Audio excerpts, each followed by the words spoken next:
지역교회의 선한 사역을 소개하는 우리 동네 우리 교회 시간입니다.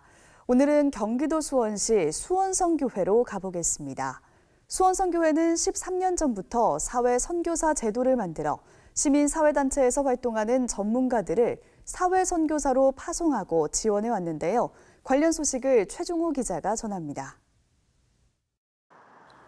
올해로 창립 40주년을 맞이하는 수원성교회. 복음을 전파해 사람을 변화시키고 사랑과 섬김을 통해 세상을 변화시킨다라는 비전을 갖고 있습니다. 수원성교회는 세상을 변화시키기 위한 하나의 사역으로 사회선교를 꼽습니다. 사회선교란 사역은 매우 생소하게 들립니다. 수원성교회만이 하고 있는 이 사회선교는 어떤 것일까? 교회는 복음을 전해서 사람의 영혼을 구원할 뿐만 아니라 그 구원받은 사람들이 또 세상을 변화시켜야 할 그런 사명이 있는데 다 하기에는 한계가 있어요.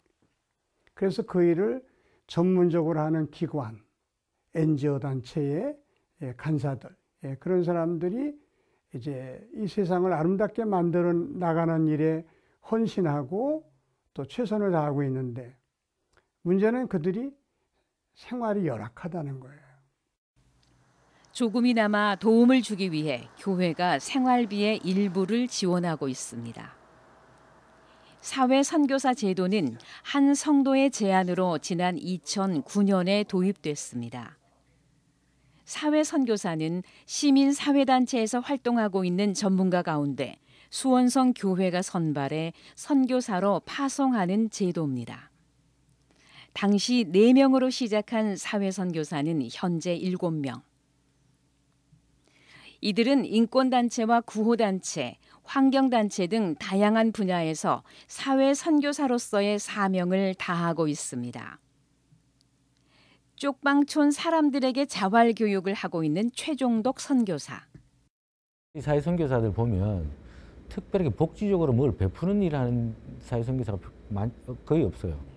대부분 다 인권, 그 다음에 조직화, 그 다음에 환경, 그 다음에 그 어떤 사회의식 이런 문제 이런 걸 다루는 거 하니까 이런 일조차도 사회선교 영역으로 확인해 주시고 특히 더 많이 이렇게 인식해 주시고 도와주시고 관점을 가져주시는 것에 대해서 너무 감사한 일이라고 생각을 하고 있습니다. 사회선교사 제도를 수원성 교회에 제안한 남기엽 집사. 남 집사는 사회선교사의 필요성을 이렇게 말합니다. 일방적으로 돕고 후원하고 수혜 관계가 아니라 이 사회선교사 제도를 하게 되면 사회선교사가 한 그 활동이 교회 그 안으로 들어오게 되거든요. 또 참여하는 분이 생기고 그럼 교회가 관행적으로 해왔던 잘못된 사회적 행태들 이런 것도 이제 전환할 수 있는 계기가 되죠. 그래서 교회가 지금은 좀 새로운 시도를 해야 할 때고 그런 의미에서 보면 사회선교사 제도가 좀 꼭 필요하고 한국 교회가 많이 시도를 했으면 좋겠다. 사회선교와 더불어 수원성교회는 사람 키우는 일에도 열정을 쏟고 있습니다. 기독교 교육학을 전공한 안광수 목사는 특별히 다음 세대 교육에 관심이 많습니다. 하나님이 함께 하시는 교육이라면 교육으로 얼마든지 사람을 변화시킬 수 있고 사람이 성숙해질 수 있다. 그렇게 믿어요. 그래서 아기 학교부터 시작해서 유아부, 유치부, 유년부, 또 초등부, 소년부, 중등부, 고등부 이렇게까지 학생만 1,300명이고 교사가 400명입니다. 거기에 우리가 많은 투자를 하고 있는 것은 거의 전임 사역자를 쓰고 있어요. 안 목사는 이렇게 할 수 있는 건 다음 세대에 대한 장년들의 관심이라고 얘기합니다. 지역 주민들을 섬기기 위해 세워진 사랑 나눔 봉사관.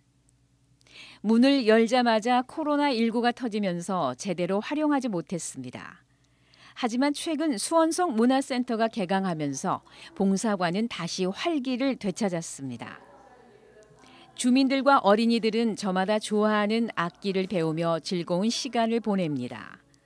시민사회단체의 사회선교사를 파송하고 사랑과 섬김을 통해 세상을 변화시켜 나가고 있는 수원성교회.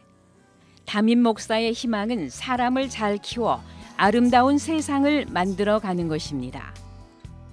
교회학교를 잘해서 교회학교 출신 중에서 훌륭한 정치인도 나오고 훌륭한 경제인도 나오고 또 훌륭한 교육 전문가도 나오고 훌륭한 사회사업가도 나와서 우리 교회를 통해서 세상이 아름답게 바뀌어가기를 희망하는 그런 꿈을 가지고 있죠. CBS 뉴스 최종우입니다.